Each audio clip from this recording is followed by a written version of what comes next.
In this video, it's November of 2025, and that means that it's time to Snarl. The annual downloadable zine produced by Vince Venturella and I is released today with a big stompy robot game called Chrome Rangers. And I mean big.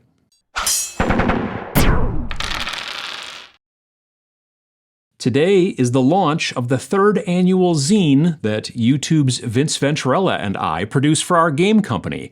It's called Snarl, the official zine of Snarling Badger Studios. Zines are kinda like mini magazines, right? Like the word zine comes from magazine. And this one is, it's digital, right? It's a PDF. But you can also, if you want to, print it out as well and then have yourself a cool little booklet. We give you two formats to download, one for reading on your phone or tablet or computer or whatever, and the other version designed and formatted for booklet printing, so it's up to you.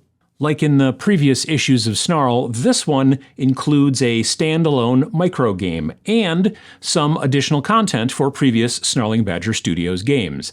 This year, the microgame is for 2 players, and you both control big, stompy robots, right? Like really big. It's called Chrome Rangers, and it's a sci-fi game of mech combat. But instead of, the small 6mm scale mechs like Battletech and others, the game is played in 28mm scale like most popular miniatures war games are. That means that your mechs are going to be pretty big. However, you only need one. Well, I mean, you need one and your opponent needs one, right? Like you and your opponent are fighting on an abandoned desert world called Dorado, and you've been left behind by the Planetary Republic States, or PRS. They used to mine this world and decided one day that it wasn't worth it anymore. An Excel spreadsheet just said nope. And so they pulled out, taking more than half of the planet's population with them. They left folks like you behind, and they also left behind literal tons of equipment, including, giant mechs, mainly used for mining. As things began to break down after the Exodus, groups started retrofitting these mining mechs with weapons to help defend their villages from raiders and other ne'er-do-wells. Eventually, some of these ne'er-do-wells started beefing up their own mechs as well, scavenged from the equipment left behind. This was the rise of the Chrome Rangers, armed and armored mechs designed to fight and protect in the deserts of Dorado. And you'll control your own customized mech as you play the game. First of all, you'll need a mech. The suggested size is something basically 5 to 8 inches tall, with a base size of 100 to 200 millimeters in diameter. You can do whatever you want within that size, range. And again, that's just a suggestion. So if you're a little over or under or whatever, it's probably still going to be fine. You can kit bash your own mech out of whatever you imagine, right? But if you're not into kit bashing, then you could use a Gundam kit that you attach to a base, or you could, use big robots from other companies like Games Workshop. If you already have an Imperial Knight or like a Tau Storm Surge or something like that, then you're probably all set. Or you could, again, 3D print something as well. That's what I did. It was actually really easy. I found a cool robot model that I liked on My Mini Factory, and I bought it and downloaded it. Then I scaled it up in my slicing software so it'd be big enough to be between, again, like I said, 5 and 8 inches high. Then I printed it on my Bamboo Lab A1 printer, which is an FDM printer, not resin. I glued all the pieces together and then glued it to a base and then got to priming and painting it. It was really, really easy. And I could have added like more cool stuff to the model, if I had wanted to, like rocket packs and greeblies and whatnot. But these STLs were pretty cool on their own. These 2 STLs that I'm using here are listed in the zine itself, so you can find them there. But you could use actually whatever you want. The big benefit to making the mechs 28mm scale is that A, it makes them big and awesome, which is, big and awesome, right? And then two, it allows you to use your existing 28 millimeter terrain that you already have for play. So you don't have to like build and paint new terrain at a different size and scale, right? You can just use the buildings, ruins, rocky crags, flora, like whatever that you already have, you can already use it here in Chrome Rangers. It plays on a 4-foot by 4-foot play area, making it the largest play area in a game that we've ever produced, in case you're looking for a piece of trivia there. You need some D12s and some D6s, and then stuff like tape measures and things like that, the standard stuff. So you just stand there with your mechs and just sort of shoot at each other? That sounds dull.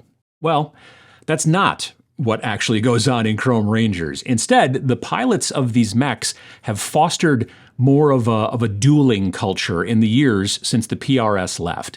This is represented by the play mechanics of the game. There's nearly a dozen offensive and nearly a dozen defensive different maneuvers available to each mech, depending on the weapons and the augmentation loadouts that they take. You pick your maneuvers before each turn, but plans rarely survive contact with the enemy.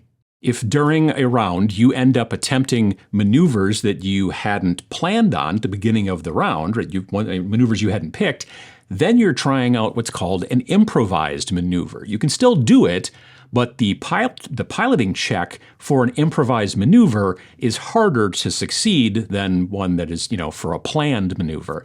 This turns each round into a series of attacks and dodges and moves and defense, and that makes it different than most other mech battle games.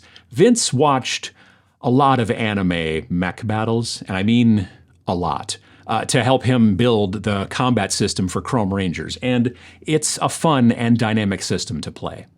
You can also customize your mech how you want it to be. There's 9 different weapons and 11 different augmentations to make your mech work just the way that you like it. You can also adjust the size and the armor of your mech, which then also adjusts the speed as well. If you like campaign play, there's even some of that in there as well. So you can upgrade your mech as you play through the campaign and build the story of your particular Chrome Ranger.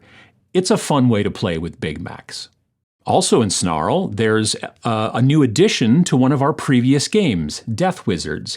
In that game, you play as a powerful necromancer who gets even more powerful as your campaign goes on, and you add powers and abilities, and you raise even more undead and all that kind of stuff. In this add-on, called the Cruel Grimoire, you'll find new necromantic powers to choose from, including buffs to your undead minions and the ability to drain life from your opponents and several more. You can slide these new powers into your current campaign or start a new one with even more powers to choose from. So that's all the stuff in this year's issue of Snarl, which is available now for only $8. Still the same price as last year. In this economy, it's a PDF, again, so if you want to print your own version, there's a printable booklet formatted file included, as well as a screen-friendly version, but since it's PDF only, you'll get it immediately, no shipping, and then you can start designing your big stompy robot for games of Chrome Rangers as soon as you want. Snarl is available at www.snarlingbadger.com, link down there in the description below. We hope that you enjoy this 3rd issue of Snarl. We had a lot of fun making it. If you want to share photos of your Chrome Ranger mech, however you end up building it, and you want to post things on your social platform of choice, mark it with hashtag Snarl2025 so people, and also me and Vince, can find it out there as well. Or, you could just join our Discord. You can find a link in the header of the Snarling Badger Studios website.